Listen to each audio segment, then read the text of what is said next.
जिंकावा संसार येणे नावे तरी शूर, येर कायती बापुडी कीर अहंकाराची घोडी. संत श्रेष्ठ जगद्वंद्य जगद्गुरु श्री तुकोबाराय यांचा हा 4 चरणाचा उत्कृष्ट असा महत्वाचा अभंग आहे. प्रस्तुत अभंगातून जगद्गुरु श्री तुकोबारायांनी शूरांचं वर्णन केलं, अर्थात संतांचं वर्णन केलेलं आहे आणि आपल्या सगळ्यांना शूर होण्याचा उपदेश केलेला आहे. विठ्ठल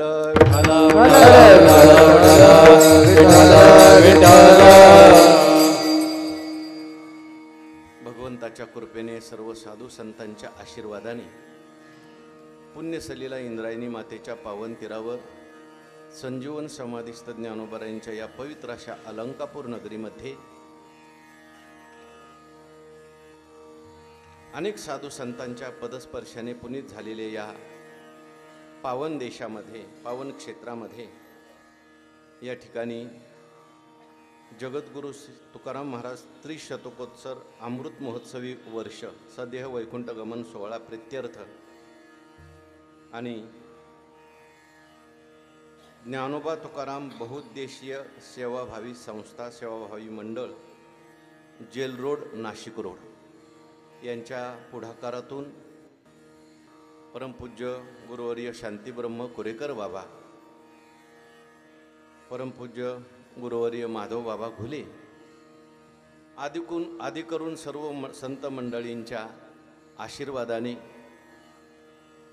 परमपूज्य आदरणीय ज्येष्ठ गुरुबंधू शिवलिंग स्वामी महाराज यांच्या मार्गदर्शनाने, गांगुर्डे महाराज यांच्या मार्गदर्शनाने, आपल्या सगळ्यांच्या सहकार्याने या ठिकाणी संपन्न होत असलेला हा महोत्सव ज्ञानेश्वरी पारायण सोहळा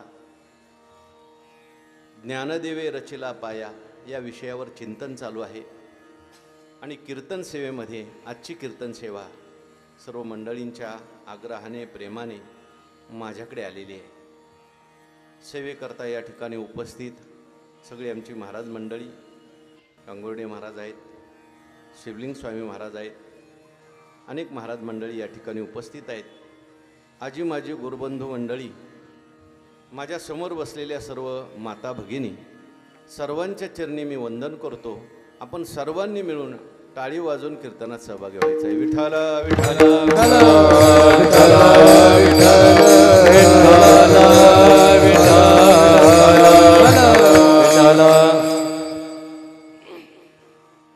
जेल रोड नाशिक रोड परिवारातली सगळी मंडळी आहेत. परिसरातील नांदूर नाका म्हणा, नाशिक रोड म्हणा, मला काही विविध गावचे दिसत आहेत याच्यामध्ये.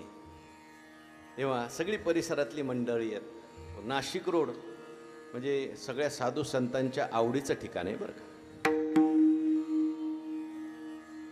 वैकुंठवासी आपले गबाजी तात्या गायकवाड आणि आपल्या सगळीच वारकरी मंडळी, साधू संत मंडळी, आपल्या सगळ्या संस्थेची गुरुजन मंडळी अनेक वर्षापासून त्या ठिकाणी येत जात राहिलेली आहेत नाशिक रोडला.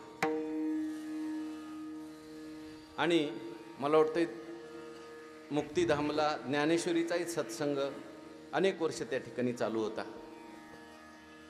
मलाही वैयक्तिक नाशिक रोडला अनेक सत्संग करण्याचं भाग्य प्राप्त झालं. तुमच्यातले किती जण होते काय आहेत, बरीचशी मंडळी. 3 भागवत तर मी गबाजी तात्यांच्या घरीच केले. नंतर तिकडे धोंगडेनगरमध्ये भागवत झालं, इच्छामणीला बरीचशी रामायणं झाली, भागवत झाली. आणि रेल्वे स्टेशनच्या जवळ एक मंदिर आहे, तिथं 1-2 वेळा भागवत झालं. एकदा हिंदीत केलं होतं. विठ्ठल विठ्ठल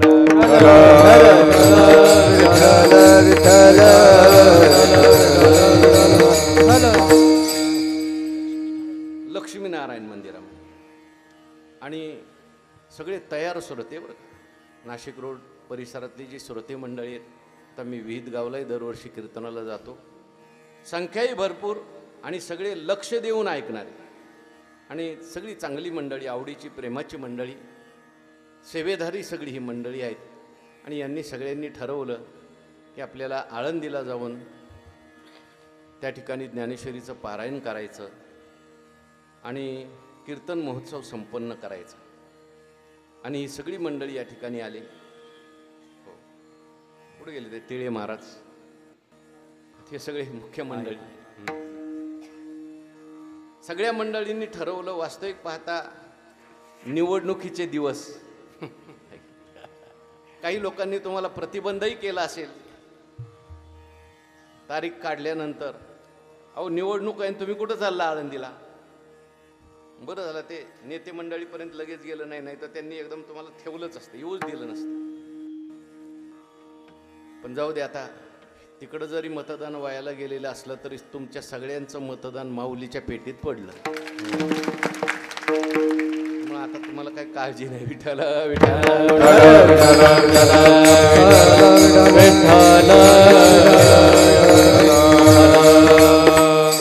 कारण इतर ठिकाणी नामस्मरण करणं, चिंतन करणं आणि क्षेत्रामध्ये येऊन नामस्मरण करणं, चिंतन करणं याच्यामध्ये फरक असतो.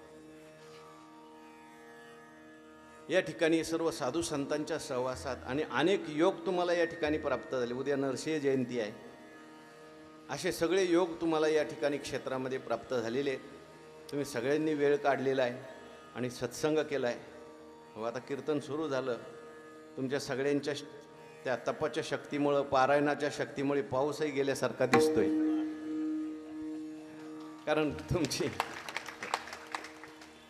त्या ठिकाणी तुम्ही नामस्मरण करताय, चिंतन करताय आणि आला तरी आपण उरकून घेऊ. काय तेव्हा विठ्ठल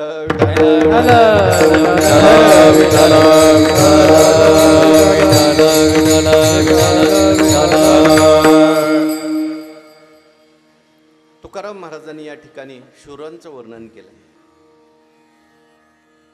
सगळ्यांनी शूर झालं पाहिजे असं तुकाराम महाराजांना वाटतंय. शूरांचा अर्थात महाराजांनी शूर या अवच्छेदकाने संतांचंच वर्णन केले.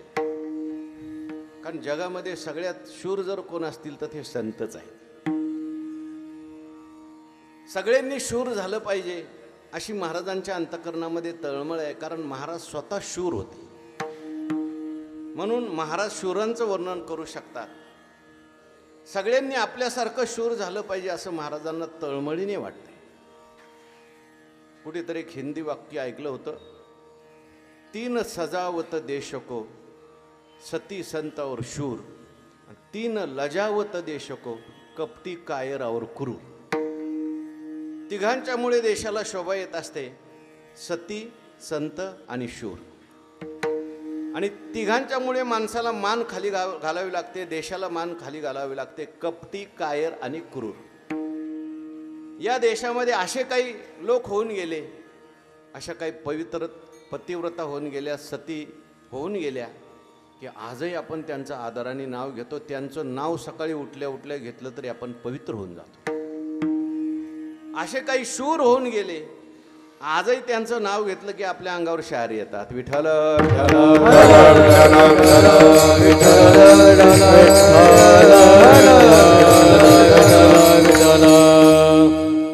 पण कोणाला म्हणायचं शूर? महाराजांनी या अभंगामध्ये थोडंसं सगळ्यांना शूर व्हावं याच्याकरता एक कठोर शब्द वापरला. ज्ञानेश्वर महाराजांची भाषा वेगळी आणि तुकाराम महाराजांची भाषा वेगळी. या अभंगामध्ये महाराजांनी असं म्हटलंय, तुम्ही सगळे शूर व्हा, घोडी होऊ नका. घोडी हा शब्द थोडासा लागेल असा वापरलाय, कठोर शब्द वापरलाय.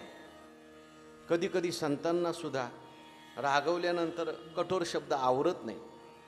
ज्ञानेश्वर महाराज जास्तीत जास्त रागवले तरी म्हणतात मूर्ख, गावंडे. महाराजांचा जास्त राग जरी झाला तरी जास्त कठोर बोलणं नाही. गुरुवरी सांगत असतात, ज्ञानेश्वर महाराजांची भाषा म्हणजे आईची भाषा, तुकाराम महाराजांची भाषा म्हणजे बापाची भाषा आहे. विठ्ठल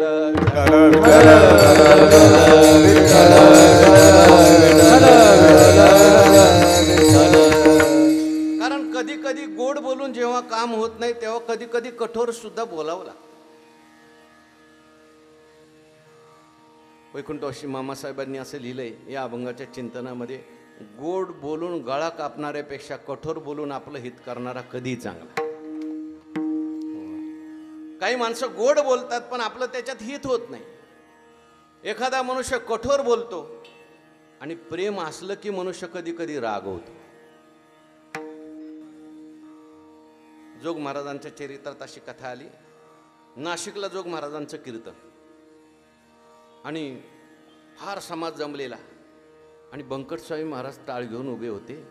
जोग महाराजांना एक प्रमाण लागत होतं. महाराजांनी बंकटस्वामी महाराजांना विचारलं आणि ते काय बंकटस्वामी महाराजांना आठवलं नाही. एवढ्या सगळ्या समाजात महाराज रागवले आणि म्हटले, तू नुसता पाठ आहेस, म्हणजे नुसतं पाठांतर केले पण तुला त्याचा अर्थ माहिती नाही म्हणून आठवत नाही. बंकटस्वामी महाराजांना काही वाईट वाटलं नाही. महाराज आपल्याला बोलले, उलट महाराजांचा आशीर्वादच आहे. पण त्या कार्यक्रमाला एक फार मोठे वकील आले होते. संध्याकाळी ते वकील महाराजांच्याकडे गेले, म्हटले तुम्हाला बोलायचं आहे तुम्ही बोलत जा, पण घरात खोलीत एकांतात बोलत जा. एवढ्या सगळ्या लोकांच्यात एवढ्या मोठ्या माणसाचा अपमान. बंकटस्वामी म्हणजे काही सामान्य नव्हते, सगळा महाराष्ट्र बंकटस्वामींनी हलवलेला होता. ज्ञानेश्वरी गाथा आणि एकनाथी भागवत महाराजांचं पाठ होतं. महाराजांचं पाठांतर म्हणजे शब्द वापरायचे गुरुवारी राक्षसी पाठांतर, सगळेच ग्रंथ पाठ. तेव्हा जोग महाराजांना ते वकील म्हटले, तुम्ही एवढ्या मोठ्या माणसाला एवढ्या लोकांच्यात बोलले. तेव्हा जोग महाराज म्हटले, मी काय रस्त्यावरच्या माणसावर रागवतो का? ते आमचे आहेत म्हणून आम्ही त्यांच्यावर रागवलो. विठ्ठल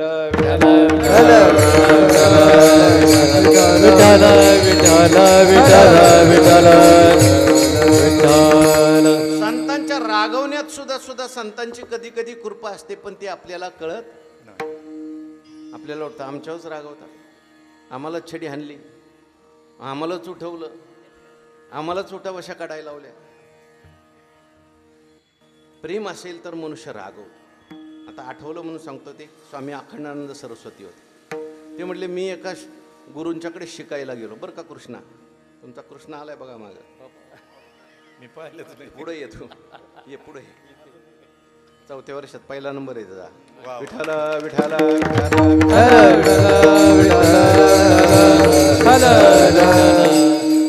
मी त्याच्यावर नेहमी राग होतो म्हणून त्याला पुढे बोलवलं. त्या अखंडानंद म्हटले, मी एका गुरुकडे जायचो आणि ते खूप माझ्यावर रागवायचे.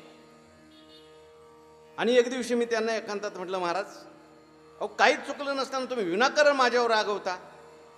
त्यांनी मला जवळ घेतलं आणि सांगितलं, बाळा आता तू माझ्याजवळ आहेस, काही दिवसांनी समाजात जाशील आणि समाजात सगळी चांगलीच लोक भेटतील असं नाही, काही तुला शिवे देणारं भेटतील.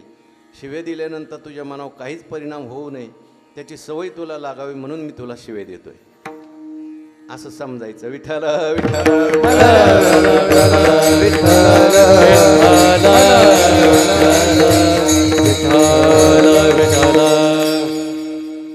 रागवावं लागतं.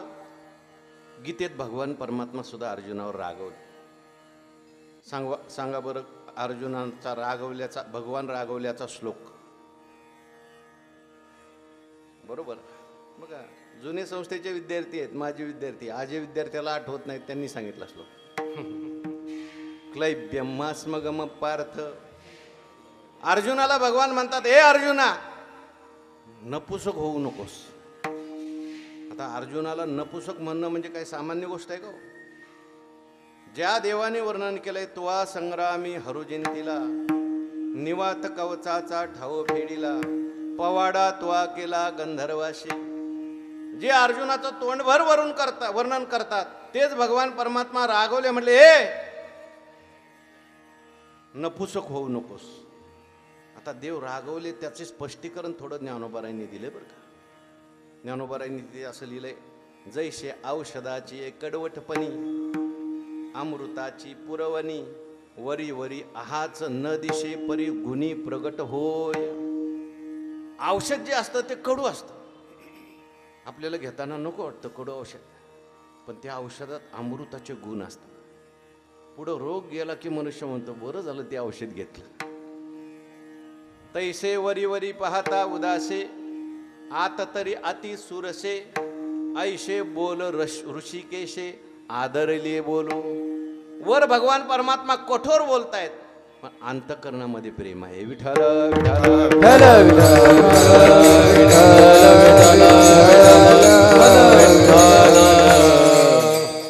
कारण संतांची भूमिका म्हणजे आईची भूमिका. हो, लेकुराचे इथ वाहे माऊलीचे वाहे माऊली चित्त, वाहे माऊली चित्त, लेकराचे चित्त, वाहे माऊली चित्त, वाहे माऊली चित्त, वाहे माऊली चित्त, लेकुराचे हित, वाहे माऊलीचे चित्त, वाहे माऊलीचे चित्त, वाहे माऊलीचे चित्त. लेकराचे हित, वाहे माऊली चित्त, वाहे माऊली चित्त, वाहे माऊली चित्त.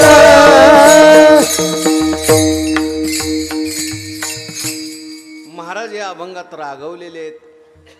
महाराजांनीच आपल्या रागवण्याचं कारण सांगितलंय. देतो तीक्ष्ण उत्तरे, पुढे व्हावयासी बरे.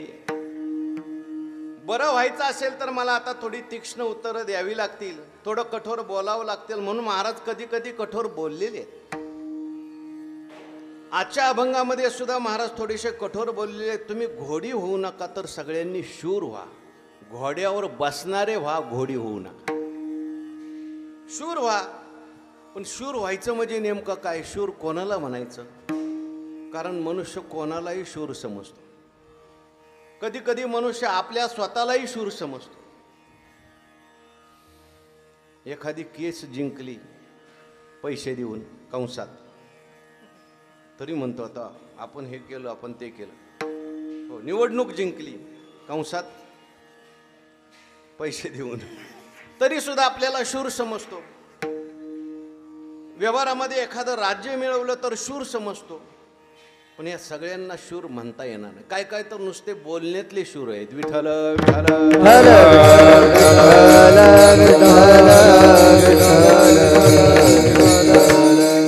एक भरत नावाचा राजा होता आणि त्याने सगळं जग जिंकलं. जग जिंकल्यानंतर सगळे त्याला विश्वजित म्हणायचे, पण त्याची आई मात्र त्याला भरतच म्हणायची. आणि जास्तच जर कधी कधी प्रेमात आली तर भरत नाही, भऱ्या म्हणायची. तो म्हटलं, आई सगळं जग मला विश्वजित म्हणतंय, तू मला भरत म्हणते, कधी कधी भऱ्या म्हणते, हे योग्य वाटत नाही. म्हटली, काय म्हणू? तू मला आई विश्वजित म्हण. ती म्हटली, नाही म्हणणार. अगं मी सगळं जग जिंकलंय, का बरं तुम्हाला विश्वजित म्हणत नाहीस? ती म्हटली, मला माहिती तू जग जिंकलंय, पण अजून तुझी इंद्रिय जिंकली. मला माहिती अजून तुझं मन ताब्यात नाही. विठ्ठल विठ्ठल.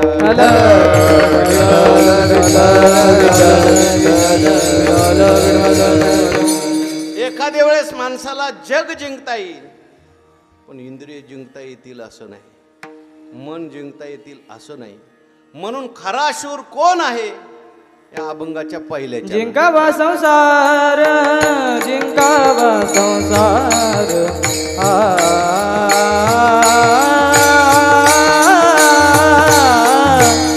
जिंकावा संसार, जिंकावा संसार,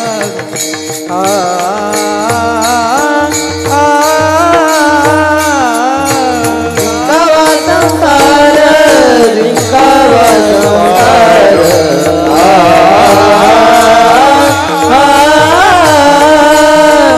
जिंकावा संसार, जिंकावा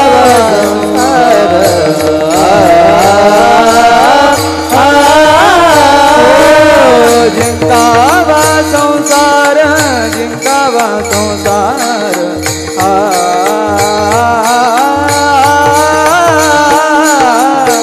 जिंकावा संसार, जिंकावा संसार,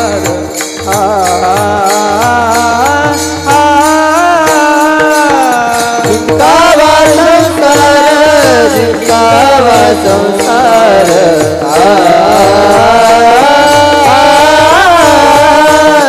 जिंकावा संसार, जिंकावा संसार,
जिंकावा संसार येणे नावे तरी शूर. ज्याने संसार जिंकला तो खरा शूर आहे. आता संसार म्हणजे काय, तो का जिंकायचा आहे, नाही जिंकलं तर काय होतंय, जिंकलं तर काय फायदा आहे, आणि कसा जिंकायचा आहे. विठ्ठल विठ्ठल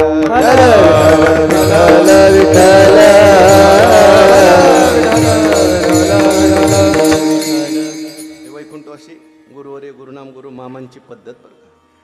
पहिल्याच चरणावर असे प्रश्न तयार करायचे ज्याची उत्तरं अभंगात असली पाहिजे, आणि मग स्टेप बाय स्टेप जायचं. विठ्ठल विठ्ठल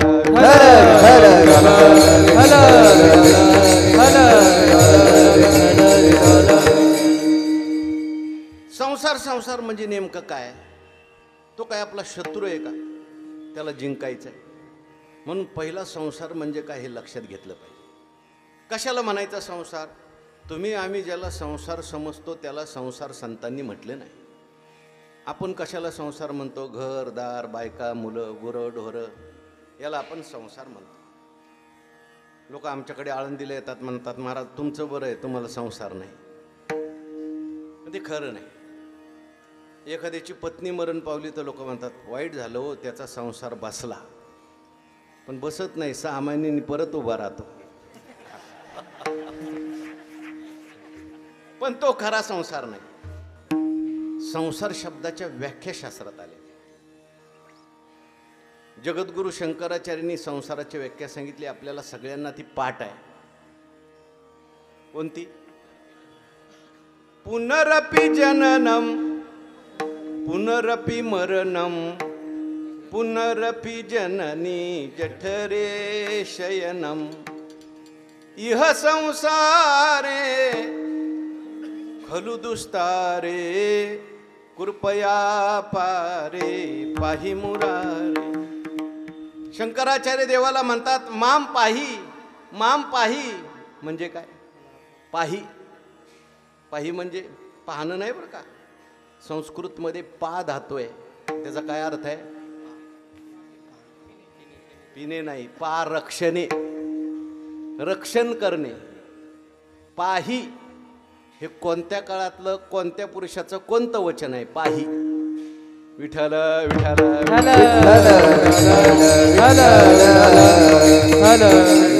कोणत्या धातूचं कोणत्या काळातलं कोणतं रूप, आज्ञार्थाचं द्वितीय पुरुषाचं एक वचन. पा म्हणजे रक्षण करणे. शंकराचार्य देवाला म्हणतात तू माझं रक्षण कर.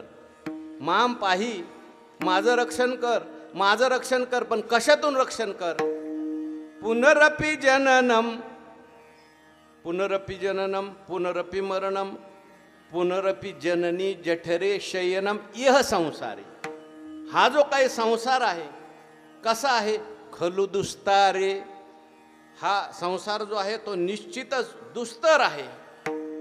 कृपया पारे म्हणजे कृपा करून, तू कृपा पार होऊन, पाही मुरारे. पाही मुरारे म्हणजे माझं रक्षण कर. विठ्ठल विठ्ठल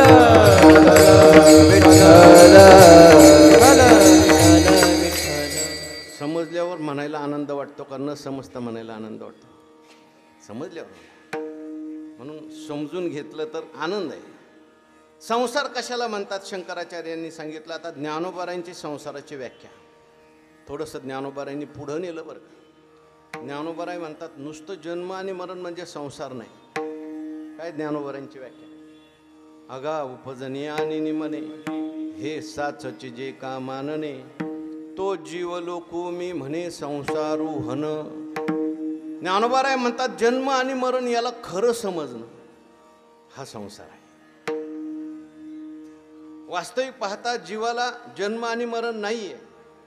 जीव हा परमात्म्याचा अंश आहे. ममैवांशो जीव लोके, बोला, जीवभूत सनातनः मनःषष्ठानि इंद्रियानि प्रकृतिस्थानी करिष्यति.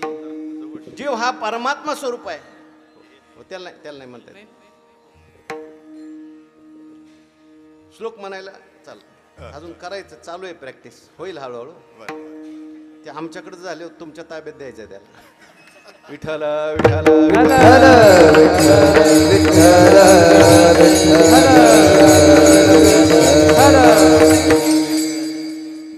जन्म आणि मरण याला खरं समजणं म्हणजे संसार. पण या संसाराला सुरुवात कधीपासून होते ज्ञानोबारायांनी एक गोष्ट सांगितली. ज्ञानोबाराय म्हणतात मी तुम्हाला एक गोष्ट सांगतो. आता थोडी ऐशी गोठी सांगिजेल परियेसी जे अहंकार तनुशी वालब पडले मग इच्छा ही कुमारी झाली जे कामाच्या तारुण्य आली तेथ द्वेषेशी मांडिली वराडिक तया दोहोस्तव जन्मला जो द्वंद्व मोह जाहला तो आजयाने वाढविला अहंकारे. ही पुढं वाढत वाढत वाढत तेने भूते भांबावली संसाराच्या आडवा माझी पडली मग महादुःखाच्या घेतली दांडेवरी. सगळा संसार सुरू कुठून झाला? पहिल्यांदा मी देह आहे अहंकारातून. म्हणजे अहंकार हा संसार आहे. विठ्ठल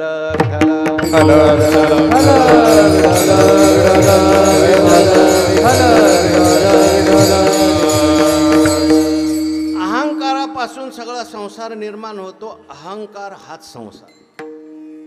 आणि ह्या अहंकाराला जिंकायला सांगतात तुकाराम महाराज, जिंकावा संसार. मग त्या अहंकाराला जिंकायचं का? तो काय आपला शत्रू आहे का? जिंकावं कोणाला लागतं? शत्रूला. तर अहंकार हा आपला काय आहे? शत्रू आहे. अनेक ठिकाणी तुकाराम महाराजांनी अहंकाराला शत्रू म्हटलंय, भेद म्हटलंय. अहंकार तो नासा भेद, अहंकार तो नासा भेद, अहंकार तो नासा भेद, अहंकार तो नासा भेद. जगी निंद्य ओवाळा, जगी निंद्य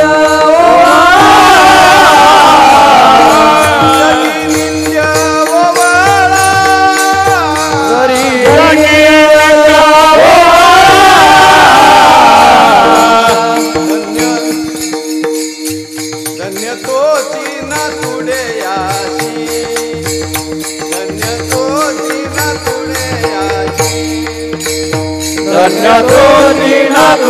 आसे, धन्य तो दीना तुरे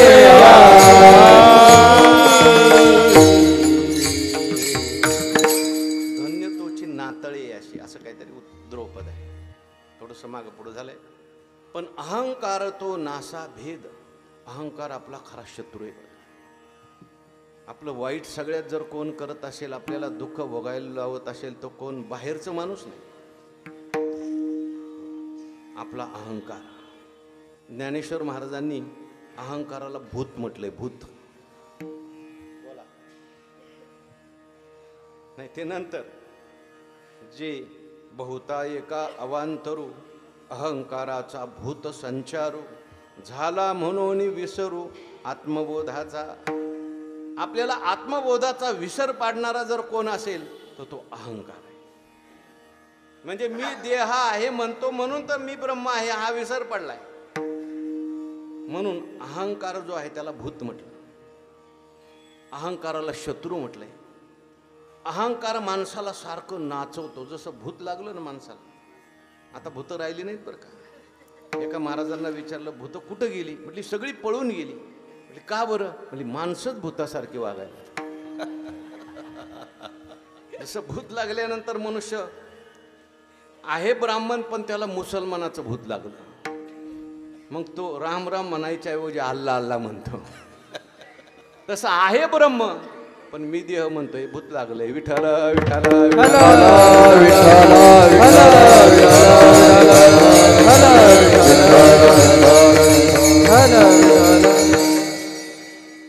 नाचवी चहूकडे तो अहंकार उगा. नवल अहंकाराची गोठी विशेषे नलगे अज्ञाना पाठी.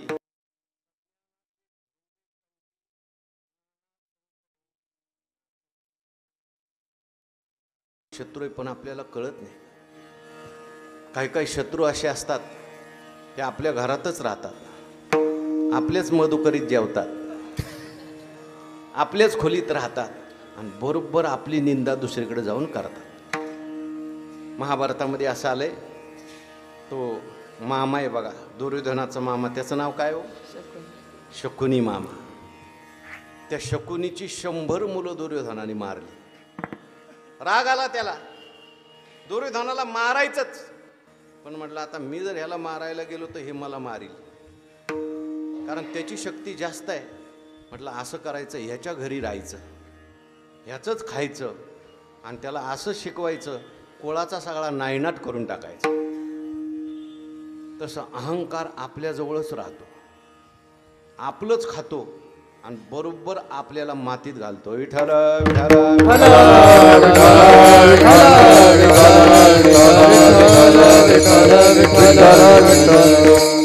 म्हणून शूर व्हायचं असेल तर त्याला अहंकार जिंकला पाहिजे. जिंकावा संसार येणे नावे तरी शूर, पण हा अहंकार जिंकणं एवढं सोपं नाही बरं का. कशाचा अहंकार माणसाला होईल काही सांगता येत नाही.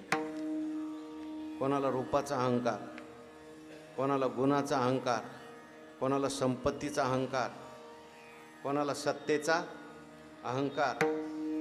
एक मनुष्य आला, म्हटलं आहे का मला अहंकार, आहे का मला अहंकार. म्हटलं तुला अहंकार नाही याचाच काय झाला. काहींना भोगाचा अहंकार आणि काहींना त्यागाचा अहंकार, काहींना व्यवहाराचा अहंकार, काहींना परमार्थाचा अहंकार. या अहंकाराची मजल अशी आहे, मी देह घालवायला जावं तर मी ब्रह्म आहे असं म्हणून बोकांडीवर बसतो. विठ्ठल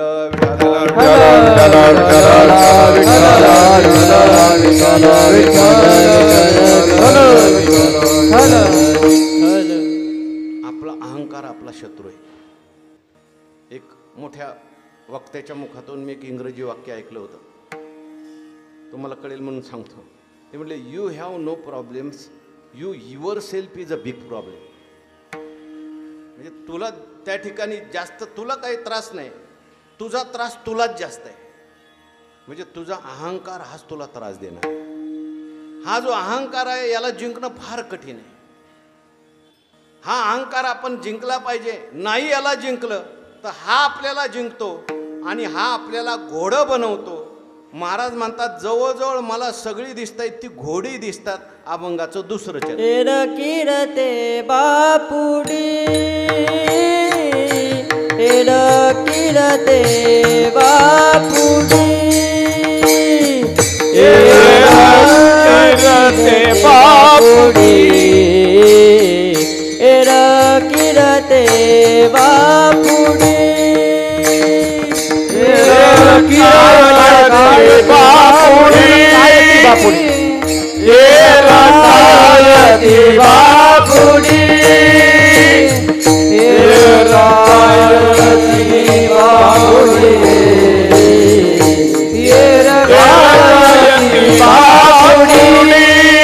कीर अहंकाराची घोडी, कीर अहंकाराची घोडी, एरकायती बापुडी, एरकायती बापुडी, एरकायती बापुडी, एरकायती बापुडी.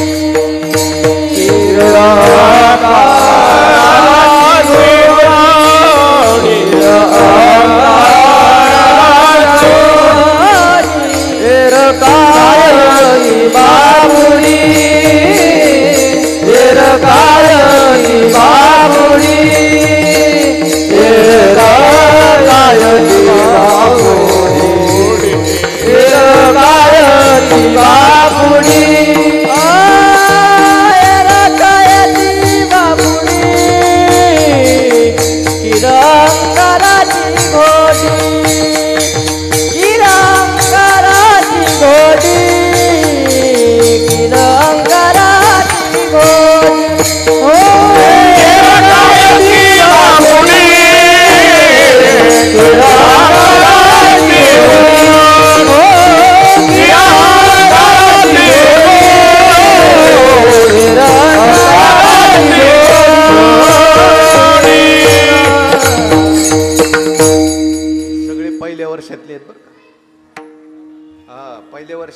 म्हणून त्यांना संधी देतोय मुद्दाम. वाजवायला पण चांगले तयार आहेत पहिल्या वर्षात. बघायचा कटरा आहे. ये रे बाबा ये. पहिल्या वर्षातच आपल्या संस्थेत अशी पोरं येतात की ती कीर्तनही करणारी असतात. अजून आहे का कोणी? ये बरं. कुठे गेलं? विठ्ठल विठ्ठल विठ्ठल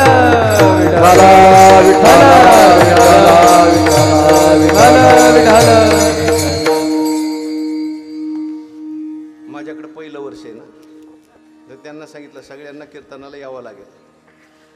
दुसरं वर्ष तिसरं वर्ष नाही बोलवलं. कारण काय, चौथ्या वर्षाचं कीर्तन चालू आहे. परीक्षा म्हणजे परीक्षेची कीर्तन, आपली प्रॅक्टिसची कीर्तन. बसा ना बाबा. राम.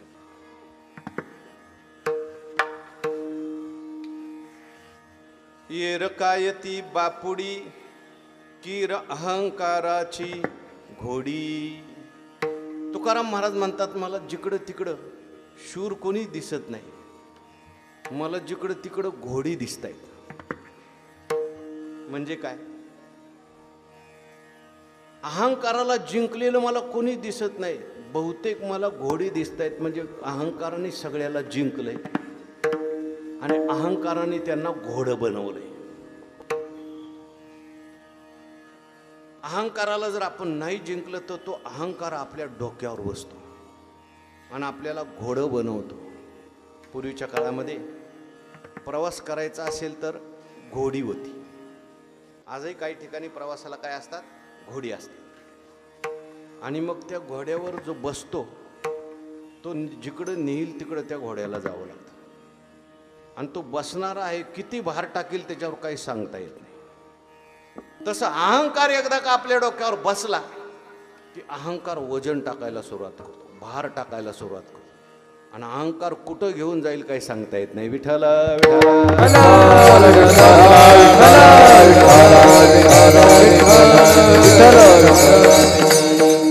तसं पाहायला गेलं तर मूळ जीवावर भार काहीच नाही. जीव हा ब्रह्मरूप आहे, जीव हा परमात्मा रूप आहे, जीव हा सच्चिदानंद रूप आहे. पण हा अहंकार त्याच्यावर भार टाकतोय. स्थूल देहाचा, देह म्हणजे मी. आणि एकदा देह मी अहंकार घेतला की त्याच्यावर जन्म आणि मरणाचा भार आला. मी जन्मणारा, मी मरणारा.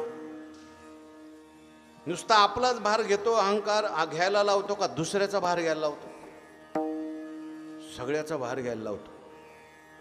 त्या ब्रह्मसूत्रामध्ये असं म्हटलंय, पुत्र भार्यादिषु विकलेषु सकलेषु वा अहमेव विकलो सकलो वा इति बाह्य धर्मान आत्मनि अध्यस्यति.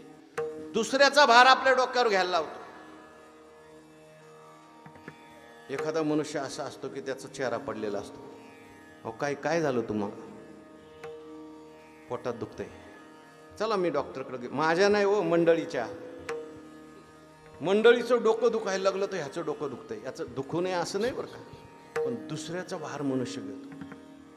दुसरे चांगले असेल तर मी चांगला, दुसरे वाईट असेल तर मी वाईट. मदत सगळ्यांना करावी, प्रेम सगळ्यांच्यावर करावं, पण आपल्यावर विनाकारण भार घेऊ नये. काय काय लोक म्हणतात, आमच्या वैकुंठवासी वैद्य बाबा सांगायचे, काय काय लोक असं म्हणतात, मी आहे म्हणून घर चाललंय, मी आहे म्हणून तुम्ही चांगलं चुंगलं खाताय. वैद्य बाबा विनोदाने म्हणायचे, तू जाऊन बघ ह्याच्यापेक्षा चांगलं खातात. मी आहे म्हणून सप्ताह चाललाय, पण हा भार विनाकारण आपण अहंकारामुळे घेतोय. काहीच कोणाचं कोणामुळे आडत नाही. विठ्ठल विठ्ठल विठ्ठल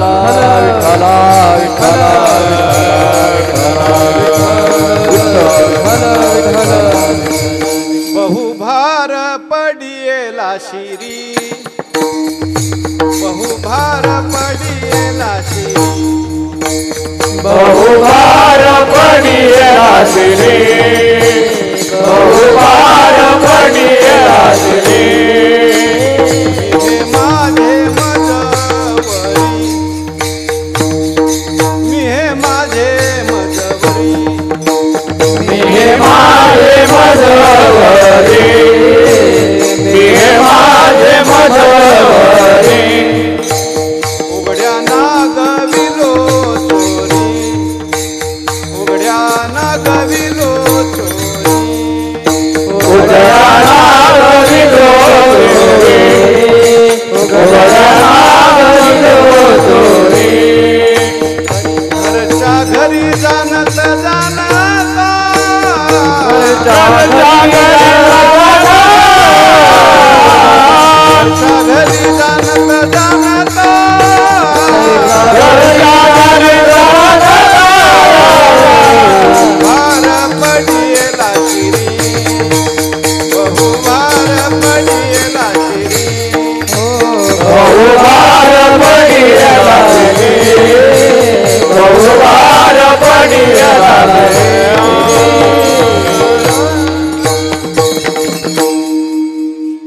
देहाचा भार घेतला, जन्म आणि मरण भोगावं लागतं. म्हणून साधू संत स्थूल देहाचा भार आपल्या डोक्यावर घेत नाही. वैकुंठवासी मामासाहेब दांडेकर शेवटच्या काळामध्ये थोडेसे आजारी पडले. एक डॉक्टर त्यांना तपासण्याकरता आले. हात हातात घेतला, नाडी पाहिली आणि असं चेहऱ्याकडे बघायला लागले. डॉक्टर त्या ठिकाणी मामासाहेब त्या डॉक्टरांना म्हटल्यावर, तुम्ही माझा चेहरा काय बघताय, मला औषध द्या, गोळ्या द्या, म्हणजे मी लवकर गोळ्या घेईल, औषध घेईल आणि मी बरा होईल. डॉक्टर म्हटले, मी तुमची नाडी बघितली आणि तुमची नाडी मला असं सांगते, तुमच्या शरीरात हजारो व्याधी तयार झालेले आहे. तुमच्या जागेवर जर दुसरा मनुष्य असता तर तो ढोरासारखा ओरडला असता, पण तरी तुम्ही शांत कसं काय. मला आश्चर्य वाटलं म्हणून मी तुमचा चेहरा बघतोय. मामासाहेब हसले, म्हणले, डॉक्टर, मी जन्मभर अभ्यास केलाय, हे शरीर म्हणजे मी नाही आहे. विठ्ठल विठ्ठल विठ्ठल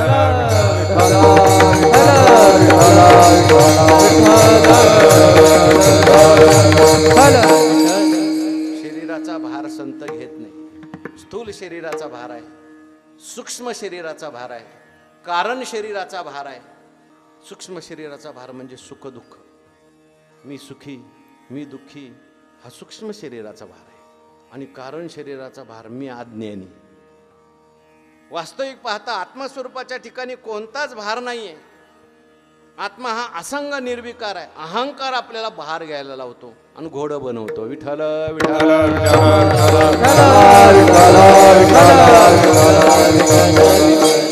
अहंकार आपल्याला इकडे तिकडे नाचवतो.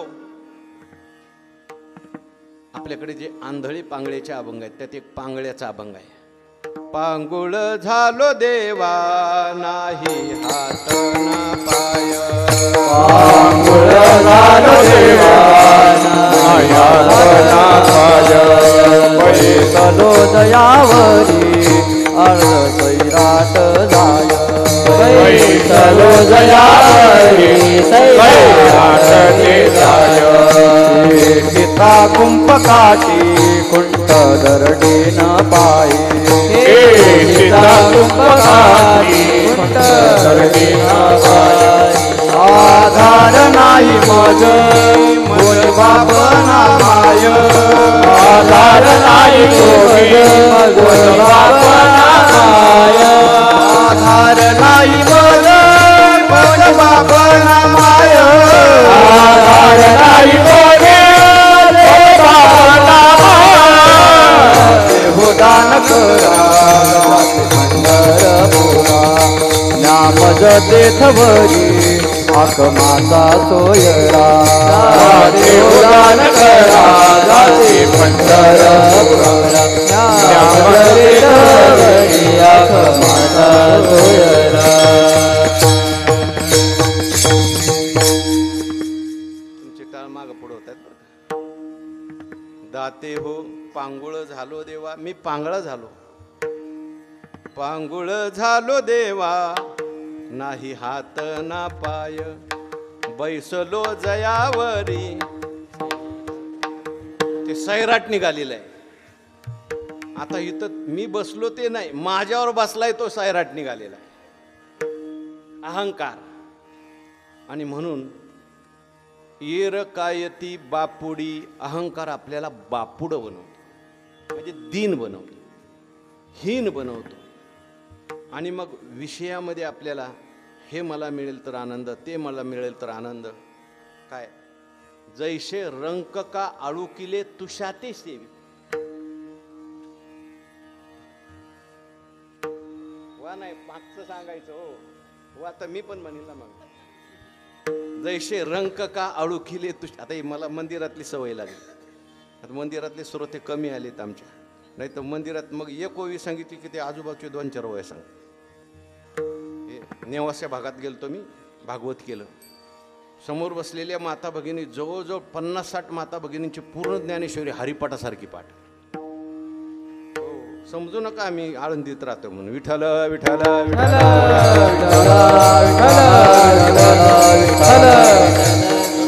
बायांची, शेतातल्या बायांची ज्ञानेश्वरी. पण ते त्यांच्याकडे असा गावोगाव असा नियम आहे की प्रत्येक गावामध्ये रोज 300 ओव्या वाचायच्या.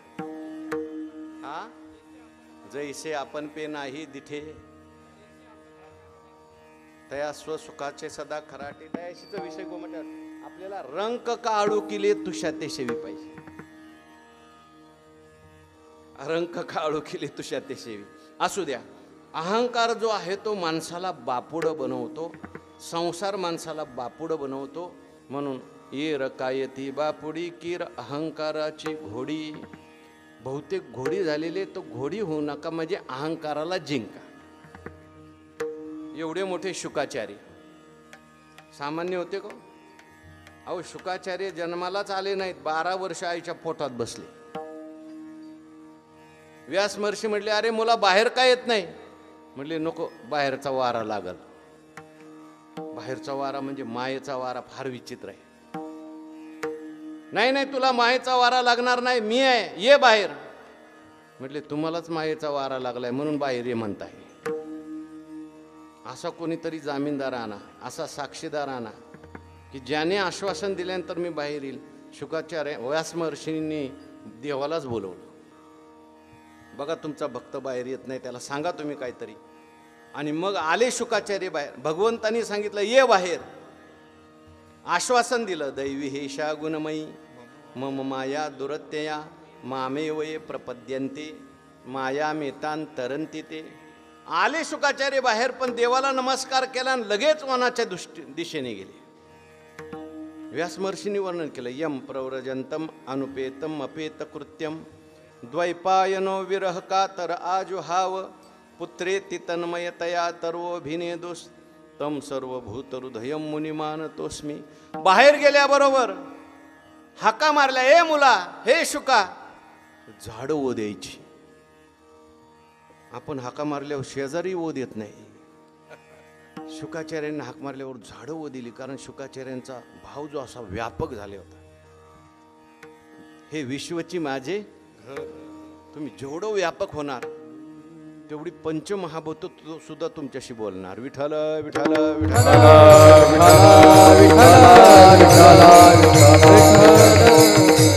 ज्ञानोबाराय बोलल्याबरोबर रेडा बोलतो. ज्ञानोबाराय बोलल्याबरोबर भिंत चालते. कारण ज्ञानोबारायांचा संवाद आता देहापुरता मर्यादित राहिला नाही, व्यापक झाले. जो व्यापक झालेला आहे त्याला कोणाशी संवाद करता येतो. आणि म्हणून शुकाचार्य एवढे मोठे निघाले.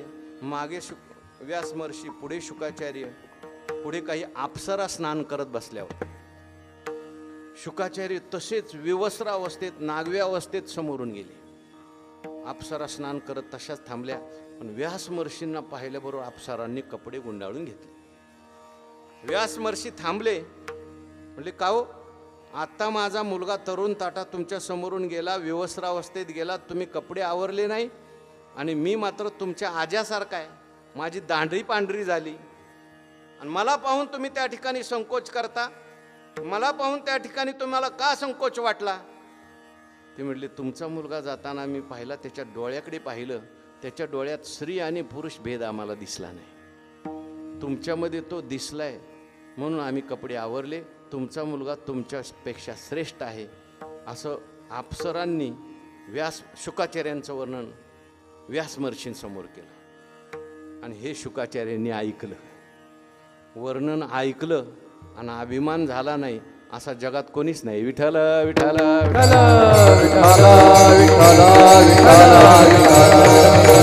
अभिमान लागे शुकाचे पाठी, अभिमान लागे शुकाचे पाठी, शुकाचे पाठी, अभिमान लागे शुकाचे पाठी. व्यास उपराची दृष्टी केली, व्यास उपराची दृष्टी केली, व्यास उपराची दृष्टी केली. अभिमान मागे लागला, संसार मागे लागला. आणि मग व्यास महर्षींनी सांगितलं, जनक भेटीशी पाठविला तेने अभिमान नाने खोटे केले. जनकाच्या भेटीला जा बाबा जाता जाता. शुकाचार्य म्हटले मी एवढा श्रेष्ठ आणि मला ते जनकाकडे पाठवतात. जनक ग्रहस्थी मनुष्य, बरं एवढं मोठं राज्य सांभाळतोय, व्यवहार करतोय, मी संन्यासी. पण आता बापाने सांगितलंय गेलं पाहिजे. आणि मग जनकाकडे गेले आणि त्याच्या सेवकाला सांगितलं, जा तुझ्या राजाला सांग मी शुकाचार्य आलोय म्हणून. आता जनक म्हणजे काही सामान्य नव्हता बरं का. भगवंतानी जनका करता गीतेमध्ये एक श्लोक लिहिलाय, सांगा बरं. कर्मण्यैव हि संसिद्धी मा स्थिता जनकादयः लोकसंग्रहमेवापि संपश्यन् कर्तुमर्हसि. आता मी अन्वय विचारल्यावर, देख पा जनकादिक कर्मजात आशेख न सांडिता मोक्ष शोक पाहते पावते झाले. अरे अर्जुना बघ बघ बघ, त्या जनकाकडे बघ. तुका म्हणे राज्य करिता जनक, राज्य करिता जनक, राज्य करिता जनक, तुका राज्य करिता जनक. माझी एक पावले, माझी एक पावले, माझी एक पावले. आता कथा लांबेल. अग्नीत पाय जळत होता तरी त्याला देहाचं भान नव्हतं जनकाला. इतका श्रेष्ठ होता तो. सत्यवादी करी संसार सकळ, अलिप्त कमळ जळी जायचे. ब्रह्मण्याधाय कर्मानी संगम त्यक्त्वा करोति यः लिप्यतेन पापेन पद्मपत्रमिवांभसा. आंभसा पद्मपत्रम इव.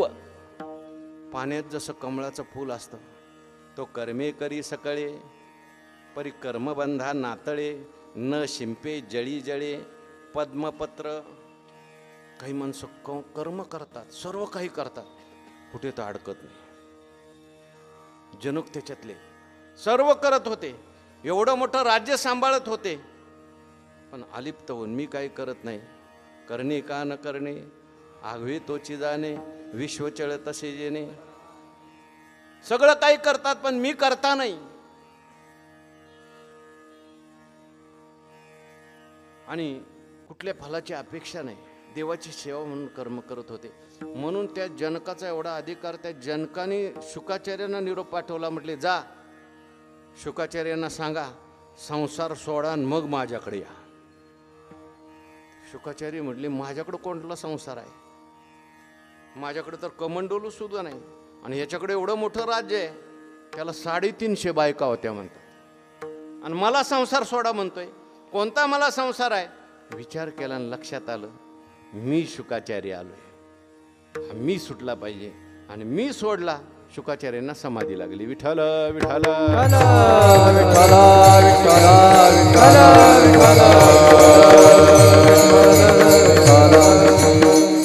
गिर कायती बापुडी गिर अहंकाराची घोडी. किती वाजली. हा अहंकार जिंकणं कठीण आहे. मोठ्या मोठ्यांना सुद्धा अहंकार जिंकता येत नाही. अहंकार जिंकण्याकरता जे काही साधन करावं त्याने अहंकार कमी होत नाही, अहंकार वाढतो. काय तो अहंकार जो आहे आपलं सगळं सैन्य घेऊन येतो बरं का. तेथा आडवावे आले जे दोषवैरी धोपटले, तया माझी पहिले देहाहंकारो. अहंकार जावा म्हणून सगळी साधनं आहेत, पण अहंकार साधन केल्यानंतर अहंकार वाढतो का कमी होतो. कुठलंही साधन करा तो अहंकार वाढवणार राहतो. यज्ञयागे स्वर्ग भोगाडेती करता तपे काम क्रोध खवळती. नित्यानित्य ज्ञानी अभिमान वाढती. करिता तीर्थाटनी तने अहंकाराची प्राप्तियो. जोपर्यंत संत भेटत नाही, संतांची कृपा होत नाही, तोपर्यंत साधनही अहंकार वाढवतं. विठ्ठल विठ्ठल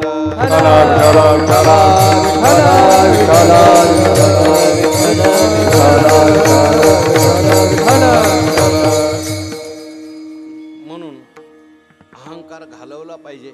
मग अहंकार घालवण्याकरता सोपं साधन कोणतं आहे. त्या अभंगाच्या 3ऱ्या चरणाचं आहे. आवे ऐशा नावे पावे ऐशा नावे पण ऐशाना रे पण ऐशाना रे पण ऐशा नावे पण ऐशा नावे पण ऐशाना रे पण ऐशाना रे देवधरी जे तो भावे देवधरी जे तो भावे देवधरी जे तो भावे एरकायती बापुडी एरकायती बापुडी देवधरी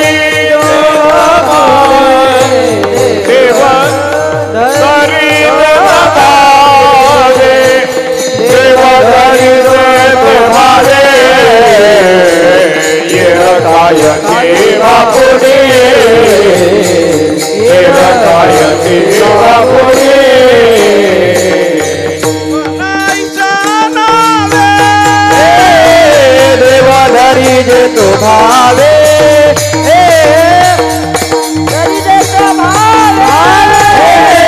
देवधरी जे तो भावे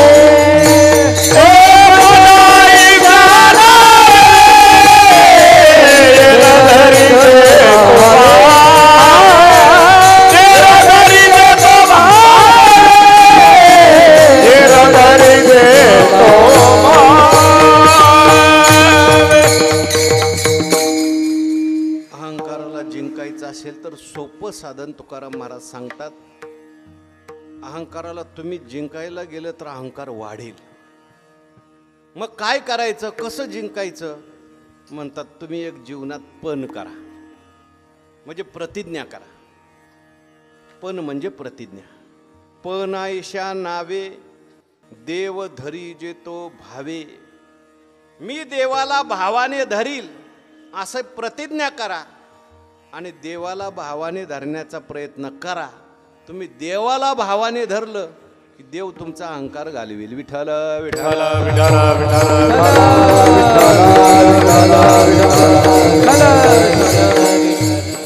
भाव शब्दाचा अर्थ आहे प्रेम. देवाला धरायचं असेल तर प्रेमाने धरता येतं, भक्तीने धरता येतं. प्रेमात भक्तीत फार मोठी शक्ती आहे. एखादा हिंद केसरी पहिलवान असतो, मोठे मोठे पहिलवान चितपट करतो, घरी आल्यानंतर त्याचा 3-4 वर्षाचा एखादा मुलगा असतो, त्याच्या हाताला धरतो, म्हणतो बाबा बसा खाली. बसा म्हटलं की बाबा गपचूप खाली बसतो. बाबा खाली बसला, शक्तीने बसला का प्रेमाने बसला? प्रेमाने बसला. प्रेमात शक्ती आहे. तसं देव प्रेमाने धरला जातो. आपल्याकडे एक उदाहरण नेहमी सांगितलं जातं त्या बिल्वमंगळांचं. एक बिल्वमंगळ नावाचे संत होते, दोन्ही डोळ्याने आंधळे होते. रस्त्याने चालले, त्यांना अशी लहर आली की आता देवाला बोलवायचं, देवाचं दर्शन करायचं. आणि म्हणून बिल्वमंगळ मुद्दाम एका दरीच्या दिशेने चालायला लागले. भक्त होते. मुलं चोळबोळ करतात. मुलांचं वय नाही बरं का कीर्तन यायचं नाही काय, त्यांना काही फायदा होईल त्यांना, पण थोडंसं असं साईडला बसवलं पाहिजे. विठ्ठल विठ्ठल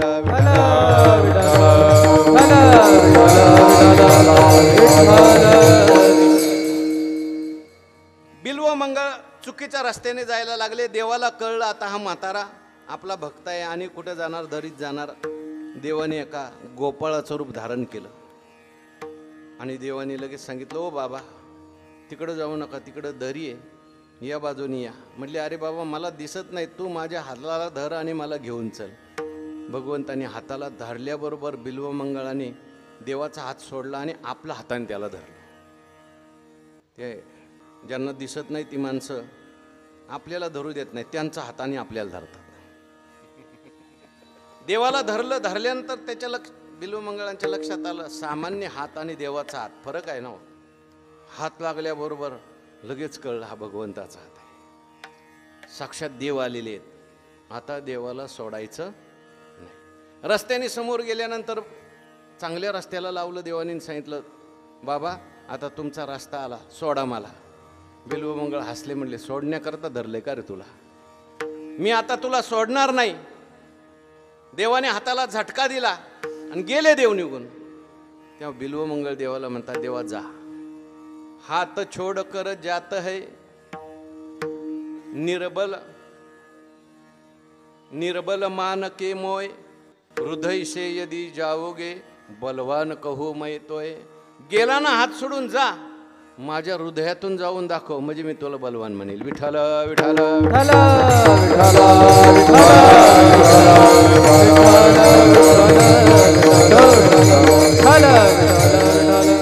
धन्य त्याची माता, धन्य त्याचा पिता, दाखविला दाता त्रैलोक्याचा, दाखविला दाता त्रैलोक्याचा, दाखविला दाता त्रैलोक्याचा. हो धन्य त्याची माता, धन्य त्याचा पिता,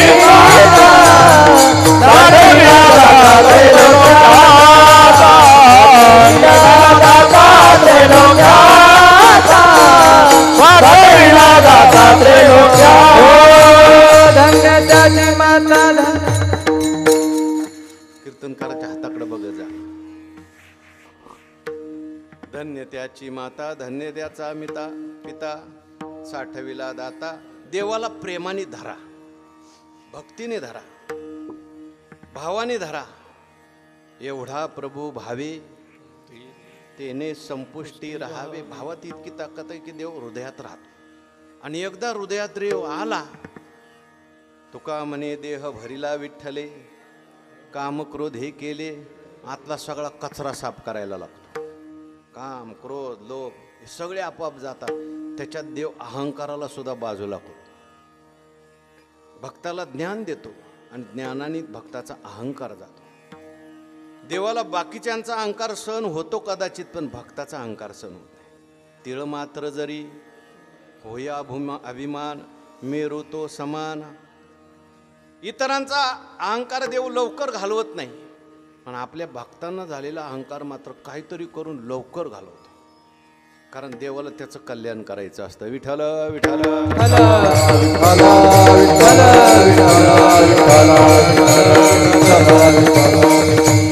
अनेक चरित्र येतात, मी सांगत नाही कोणाकोणाचा अहंकार देवाने घालवला. गरुडाला अहंकार झाला, चक्राला अहंकार झाला आणि सत्यभामेला अहंकार झाला. देवाने घालवला, आपल्याला कथा माहिती. नारद महर्षींना अहंकार निर्माण झाला. देवाने नारद महर्षींचा अहंकार घालवण्याकरता अशी माया रचली. रामायणामध्ये आलंय. नारद महर्षीला बंदर करून टाकलं. नारद महर्षी म्हटले, देवा मला तुमचं रूप द्या. देव विचार करायला लागले, सुंदर बनवू का बंदर बनवू? सुंदर बनवलं तर जन्मभर बंदर राहील, आणि आता जर बंदर बनवलं तर जन्मभर सुंदर राहील. म्हणून हनुमंतराय बंदर झाले. विठ्ठल विठ्ठल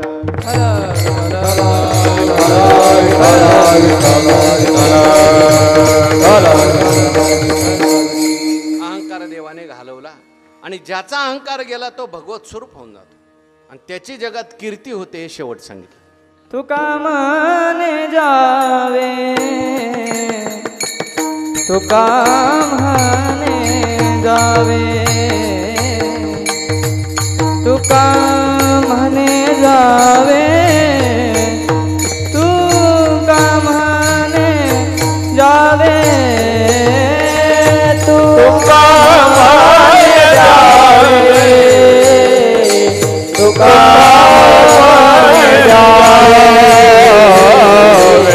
तुका म्हणे जावे, तुका म्हणे जावे, तुका म्हणे सत्कीर्तीने बरवे, सत्कीर्तीने बरवे, सत्कीर्तीने बरवे, किरती बापुडे, किरकायती बापुडे, किरकायती बापुडे, किरकायती बापुडे.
तुकाराम महाराज म्हणतात सत्कीर्तीने जगणं चांगलं आहे. मनुष्य जो जगत असतो तो शरीराने जगण्यापेक्षा कीर्तीने जगतो. काही माणसं जिवंत असून मेल्यासारखी आणि काही मेली तरी जिवंत आहे. जिवंत असून मेल्यासारखा कोण? अगा माझे भक्तिवीन जळवते जियाले पण आईवडिलांची सेवा नाही, भगवंताची भक्ती नाही, काही नाही. आणि काही लोक गेलेली असली तरी सुद्धा आजही जिवंत आहे. आपण त्यांचं नाव घेतो. बुक्का लावू नका, खाली बसा. तुका म्हणे जावे सत्कीर्तीने बरवे. एक दृष्टांत सांगतो आणि संपवतो. एक मनुष्य होता. आपलं एक गाव होतं आणि त्या गावामध्ये एक मनुष्य मरण पावला. सगळे लोक त्याच्या अंत्ययात्रेला निघाले. अंत्ययात्रेला जात असताना एक आजी निघाले होते अंत्ययात्रेला. पण नेमके त्या आजीच्या घरी पाहुणे आले. आजीने पाहिलं आपल्या घरी पाहुणे आलेले आहेत. आता मला अंत्ययात्रेला काय जाता येत नाही. आपल्या सूनबाईला बोलवलं. म्हटले वरल्याळीच्या भाऊसाहेब वारले, त्यांची अंत्ययात्रा आहे, मला जायचं होतं परंतु आता पाहुणे आल्यामुळे मला काय जाता येत नाही, तू जा. ती म्हटली काय हरकत नाही, तुम्ही पाहुणचार करा, मी जाते. पण तिने सांगितलं, आजीने सांगितलं जा, पण मला आल्यावर सांगायचं भाऊसाहेब नेमके स्वर्गाला गेले का नरकाला गेले. ती म्हटली काही काळजी करू नका, आल्या आल्या मी तुम्हाला सांगते भाऊसाहेब स्वर्गाला गेले का नरकाला गेले. आजी घरात आल्या, पाहुण्याला चहा दिला. पाहुणा चहा प्यायला लागला पण त्याच्या डोक्यात चक्कर फिरायला लागली. तो म्हटला मी एवढी कीर्तनं ऐकली, एवढे ग्रंथ वाचले, पण माणूस मेल्या नेमका स्वर्गाला गेला का नरकाला गेला कसं ओळखायचं मलाही माहिती नाही. आणि आजीने तर आपल्या सुनेला सांगितलं. सुनेने विश्वासाने सांगितलं मी पाहून येते. काय नेमकं गमक आहे, वर्म आहे? आजीला विचारू, आजी माणूस मेल्यावर नेमका स्वर्गाला गेला का नरकाला गेला कसं ओळखायचं? आजी हसली. म्हटली महाराज सगळ्याच गोष्टी ग्रंथ वाचून कळत नाहीत.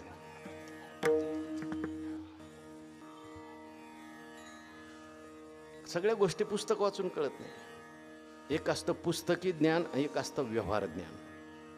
काही काहींना पुस्तकी ज्ञान असतं पण व्यवहार ज्ञान नसतं. त्याला इंग्रजीमध्ये कॉमन सेन्स म्हणतात.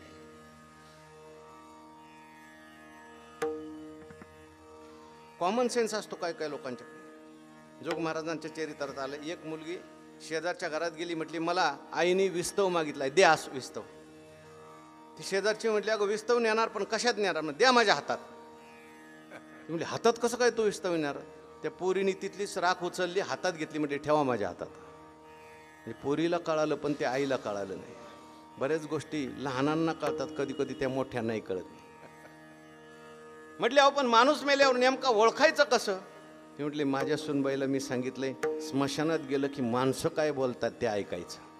माणसं म्हणत असतील भाऊसाहेब जायला नव्हतं पाहिजे, खूप चांगले होते, किती चांगले होते, सगळ्या कामाला मदत करायचे, असं करायचे तसंच करायचे, देवाने त्यांना एवढ्या लवकर का नेलं? तर समजायचं भाऊसाहेब कुठं गेले? स्वर्गात गेले. आणि लोक जर म्हणत असतील बरं गावाला कटकट गेली गावातली, कधीच चांगला वागला नाही, तो कुठं गेला? तुका म्हणे एका मरणेची सरे उत्तमची उरे. ज्ञानेश्वर माऊली महाराज ज्ञानेश्वर माऊली ज्ञानराज माऊली ज्ञानेश्वर माऊली ज्ञानराज माऊली ज्ञानेश्वर माऊली ज्ञानराज माऊली ज्ञानेश्वर माऊली ज्ञानेश्वर माऊली ज्ञानराज माऊली.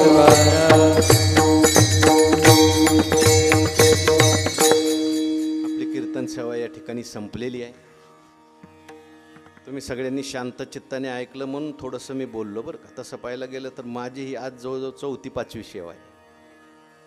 सकाळचा पाठ आहे, सकाळी आगरीमध्ये काल्याचं कीर्तन झालं, नंतर मंदिरातलं प्रवचन, नंतर आता सेवा. पण तुम्ही एवढे प्रेमाने ऐकतात आणि प्रेमाची मंडळी आहेत. नाशिक रोड म्हणजे आवडीची मंडळी सगळी.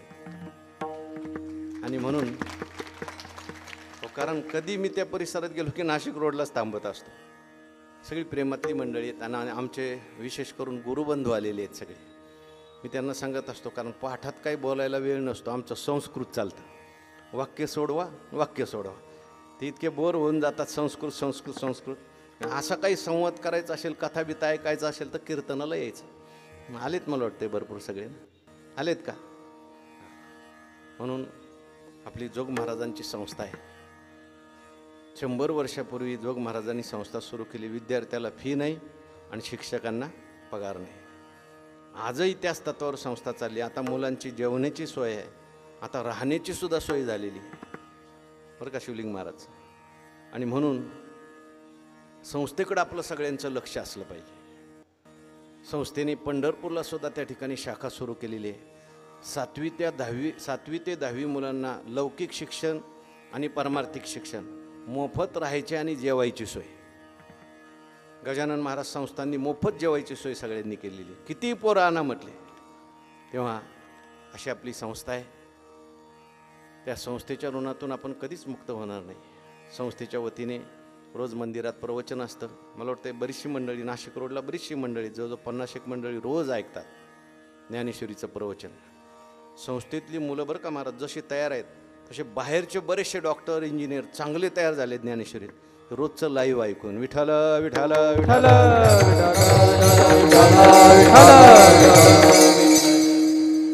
हे दोघं बघा इंजिनियर आहेत. यांच्या स्वतःच्या शाळा आहेत. ब्राह्मण आहेत. त्यांचे आई वडील सुद्धा इथं आहेत. आणि दोघांनी ठरवलंय लग्न करायचं नाही, देशाची आणि समाजाची सेवा करायची. ते IT इंजिनियर आहेत. त्यांच्या स्वतःच्या शाळा आहेत. ते आता शिकायला आलेत. म्हणजे आपल्याला भागवत शिकायचं आहे, रामायण शिकायचं आहे, कीर्तन शिकायचं आहे. तेव्हा अशी सगळी मंडळी जोडली जातात, चिंतन करतात. आपणही सगळ्यांनी चिंतन करावं. आपल्या सगळ्याकडून भगवंतांनी चिंतन करून घ्यावं अशी देवाच्या चरणी प्रार्थना करतो. म्हणत असलं तर म्हणा नवीन कोण, नवीन म्हणणारं कोणी आहे का? म्हण लवकर, उशीर झालाय. विठ्ठल जय जय विठ्ठल, विठ्ठल जय जय विठ्ठल, जय विठ्ठल, जय विठ्ठल.